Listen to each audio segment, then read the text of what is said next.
Hello बच्चों, आपका स्वागत है हमारे चैनल स्टडी विद प्रेम में। और आज की इस वीडियो में हम कक्षा 6 हिंदी के चैप्टर नंबर 10 जिसका नाम है संसार पुस्तक है, और इस वीडियो में इसके सारे क्वेश्चन और आंसर को देखने वाले हैं। तो चलिए बिना किसी देरी के क्वेश्चन नंबर 1 को शुरू करते हैं। ठीक है, तो यहाँ पर हम लोग का क्वेश्चन नंबर 1 क्या है, पहले आप लोग क्वेश्चन को पढ़िए ध्यान से। क्वेश्चन नंबर 1 है, लेखक ने प्रकृति के अक्षर किसे कहा है।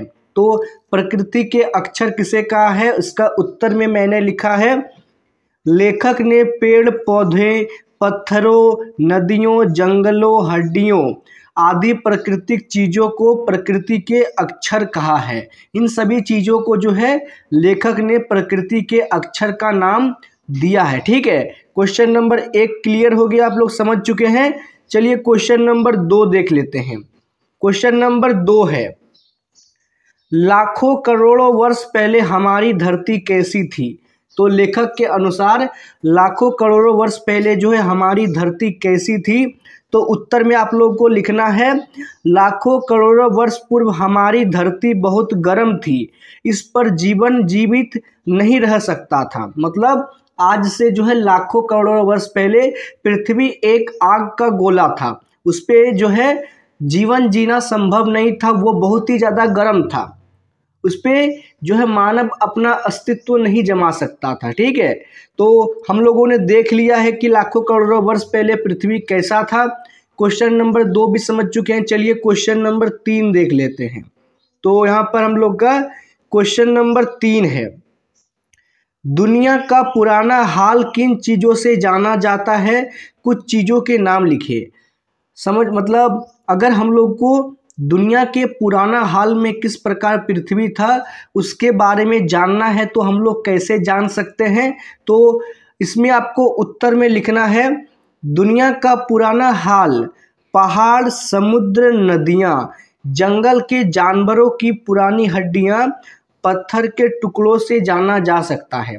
अगर हमें पृथ्वी या दुनिया के पुराने हाल के बारे में जानना है तो हमें पहाड़, समुद्र, नदियाँ, जंगल, इन सभी चीज़ों के बारे में जो है जानना पड़ेगा। अगर हम लोग इन चीज़ों के बारे में अच्छे से अध्ययन कर लेते हैं तो हम लोग पुराने दुनिया के बारे में भी जान सकते हैं। ठीक है, क्वेश्चन नंबर 3 समझ चुके हैं। चलिए क्वेश्चन नंबर 4 देखते हैं। क्वेश्चन नंबर 4 है, गोल चमकीला रोड़ा अपनी क्या कहानी बताता है। तो जो गोल चमकीला रोड़ा होता है वो क्या कहानी बताता है। तो ये क्या कहानी बताता है, गोल और चमकीला दिखाई देने वाला रोड़ा पहले ऐसा नहीं था। तो जो गोल और चमकीला दिखाई देता है ना रोड़ा, वो पहले ऐसा नहीं था। पहले वो चट्टान का टुकड़ा हुआ नोकीला खुरदुरा टुकड़ा था। पहले रोड़ा जो है चट्टान का टुकड़ा हुआ करता था, बारिश के पानी में बहकर वो छोटी घाटी तक आया। जब बारिश गिरा, पानी बरसा, तब वो जो है छोटी घाटी तक आ गया। पानी के साथ निरंतर ढकेले जाने के कारण उसके कण घिसकर गोल और चमकदार हो गए।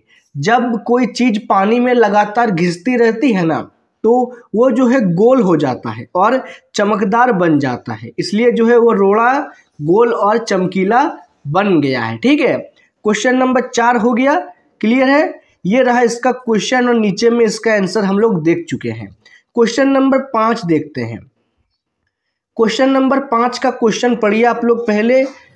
क्वेश्चन नंबर 5 का क्वेश्चन है, गोल चमकीले रोड़े को यदि दरिया और आगे ले जाता तो क्या होता, विस्तार से उत्तर लिखिए। जो गोल चमकीला रोड़ा के बारे में हम लोगों ने पढ़ा है ना, उसे अगर दरिया और आगे ले चल जाता है तो उसका क्या हो जाएगा, हम लोग को विस्तार में लिखना है।